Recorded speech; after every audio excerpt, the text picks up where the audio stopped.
দেশীয় মাছ এ কত বড় খলছে, হ্যাঁ। আর এটা এটা এটা কি মাছ? ফলই মাছ, খোলয়। এত বড় ফলই। ওরে বাপ রে বাপ।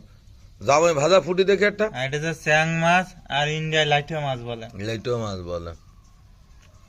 এই ফুটি এই যে এটা কি দেশি ফুটি? এই যে হচ্ছে জামাই ভাজা দেশি পুঁটি। বান্দালের তে নিয়ে আইলো। হ্যাঁ এই মাত্রই। ওরে বাপ রে বাপ, একটা ফুটি তো মনে আছে 2 কেজি ওজন। জি, জি। ইলিশ মাছের মতো দেখা আর যাচ্ছে। এটা হলো পাকা এই কই মাছ। মাছটা ধরে দেন, কই মাছটা দেশি কই, অনেকদিন পরে দেখলাম।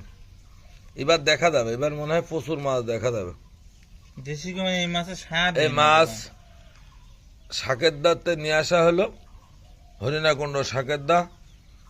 আমার এক শিষ্য আছে, সে আর যে এই মাছ জিএলে হাত দেওয়া যাচ্ছে না, জিএল ধরতে মাছ পারি না। আছে না। এই যে নিচে পড়ে গেছে।